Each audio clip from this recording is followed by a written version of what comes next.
مشکل وقت اور ڈیفالٹ کا خطرہ ختم، ملک ترقی کرے گا، آرمی چیف نے کاروباری شخصیات کو یقین دہانی کرا دی۔ نجی چینل کی رپورٹ کے مطابق army chief general Syed Asim Munir نے ملک کی 10 سرکردہ کاروباری شخصیات سے ملاقات کی اور وزیر خزانہ اسحاق ڈار کی موجودگی میں انہیں یقین دہانی کرائی کہ پاکستان مشکل معاشی حالات سے کامیابی سے باہر نکل آئے گا، ڈیفالٹ کا خطرہ ٹل چکا ہے۔ ذرائع کے مطابق آرمی چیف اور وزیر خزانہ نے کاروباری افراد کو بتایا کہ IMF کی تمام پیشگی شرائط کو پورا کر دیا گیا ہے، چند روز میں ہی معاہدہ ہو جائے گا۔ آرمی چیف سے ملاقات کے لیے آنے والے 10 کاروباری افراد میں 5 کا تعلق کراچی جبکہ 5 کا لاہور سے تھا۔ سیاستدان مسائل خود حل کریں، آرمی چیف نے عمران خان سے ملاقات سے انکار کر دیا۔ ذرائع کا دعویٰ ہے کہ آرمی چیف کا کہنا ہے کہ فوج سیاست میں مداخلت نہیں کرے گی۔ جنرل عاصم منیر نے یہ بھی بتایا کہ عمران خان نے مجھ سے ملاقات کی خواہش کا اظہار کیا اور پیغام بھجوایا۔ میرا جواب یہی تھا کہ بطور آرمی چیف میرا کیا کام ہے کہ میں سیاستدانوں سے ملاقات کروں، سیاستدان خود آپس میں مل کر سیاسی مسائل حل کریں۔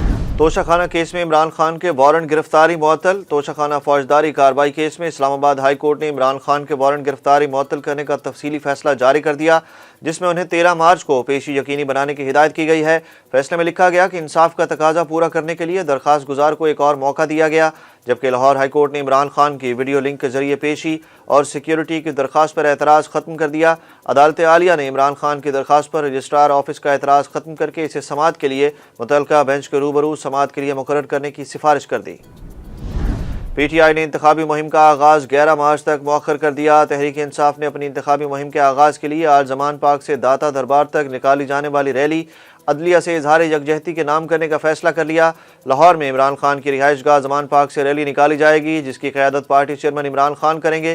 محکمہ داخلہ پنجاب نے پاکستان تحریک انصاف کی سینٹرل صدر ڈاکٹر یاسمین راشد کو مراسلہ بھیج دیا، جس میں کہا گیا کہ PTI قیادت قانون نافذ کرنے والے اداروں سے تعاون کو یقینی بنائے۔ مسلم لیگ نون کی مرکزی چیف آرگنائزر مریم نواز کے سابق چیف جسٹس پاکستان پر تنقید کے بعد کہا، نواز شریف کے خلاف سازش کرنے والوں کو صرف رسوائی ملی ہے۔ کل سازش کا بہت بڑا کردار ثاقب نثار اپنے منہ سے بول اٹھا، خود کو بابا رحمت سمجھنے والا پاکستان کے لیے بابا زحمت ثابت ہوا۔ شیخو پورہ کنونشن میں مریم نواز نے کہا کہ ڈیم والے بابا بتاؤ تم نے کس طرح نواز شریف کو تا حیات نااہل کیا۔ ڈیم والے بابا نے عمران خان کو الیکشن میں کامیاب کرایا۔ ثاقب نثار بتائے، آئین اور قانون کے مطابق فیصلہ کرنا تھا یا فون پر؟ جو زندگی میں سچ بولتا ہے وہ مرنے کا انتظار نہیں کرتا۔ انہوں نے ورکرز کنونشن سے خطاب کرتے ہوئے کہا کہ کل ثاقب نثار نے عمران خان سے صادق اور امین کا سرٹیفکیٹ واپس لے لیا۔ کیا بہادر قوم کا لیڈر گیدڑ ہو سکتا ہے؟ انہوں نے چیلنج کرتے ہوئے کہا کہ نواز شریف سے کیا مقابلہ کرو گے؟ تم ایک عورت سے مقابلہ کر کے دکھاؤ۔ تحریک انصاف کے چیئرمین عمران خان کی منظوری کے بعد چودھری پرویز الہی کو پارٹی کا صدر مقرر کر دیا گیا، نوٹیفیکیشن بھی جاری۔ دوسری جانب ذرائع کے مطابق الیکشن کمیشن میں جمع کرائے گئے PTI کے پارٹی کے آئین میں یہ عہدہ موجود ہی نہیں۔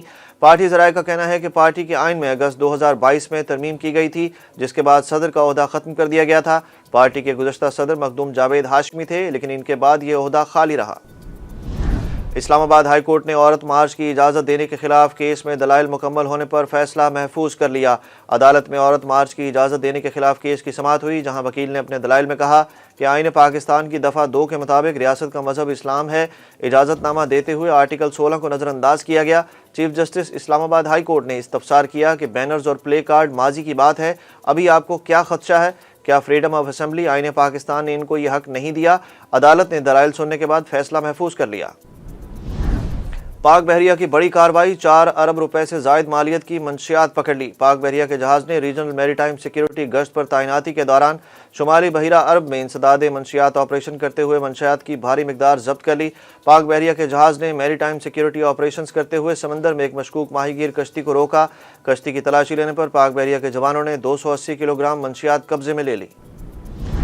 4 سدہ پولیس نے دہشت گردی کا منصوبہ ناکام بناتے ہوئے 2 دہشت گردوں کو گرفتار کر لیا۔ پولیس کا کہنا ہے کہ دہشت گردوں کے قبضے سے بارودی مواد، دستی بم اور مارٹر گولے برآمد ہوئے، جو کہ دہشت گردی کی کارروائی میں استعمال ہونے تھے۔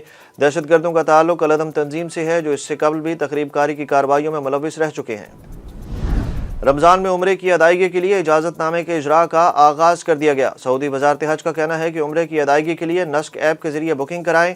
اتمرنا ایپ منسوخ کر دی گئی ہے، اب تمام کارروائی نسک ایپ کے ذریعے جاری ہے۔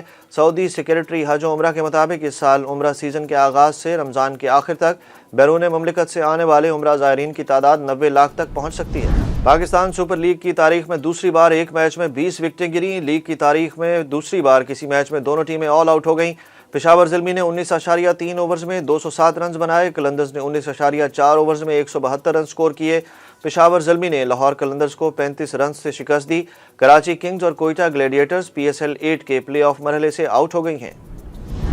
اور پاکستان سپر لیگ کی ٹیم اسلام آباد یونائیٹڈ نے PSL میں نئی تاریخ رقم کر دی۔ PSL کے 24ویں میچ میں اسلام آباد یونائیٹڈ نے سنسنی خیز مقابلے کے بعد ملتان سلطانز کو 2 وکٹوں سے شکست دے دی۔ ملتان سلطانز کا 206 رنز کا ہدف اسلام آباد یونائیٹڈ نے 8 وکٹوں کے نقصان پر آخری اوور میں حاصل کیا۔ کامیابی کے ساتھ اسلام آباد یونائیٹڈ نے PSL میں نئی تاریخ بھی رقم کی۔ PSL کی تاریخ میں پہلی بار کسی بھی ٹیم نے آخری اوور میں 18 رنز کا ہدف حاصل کیا ہے۔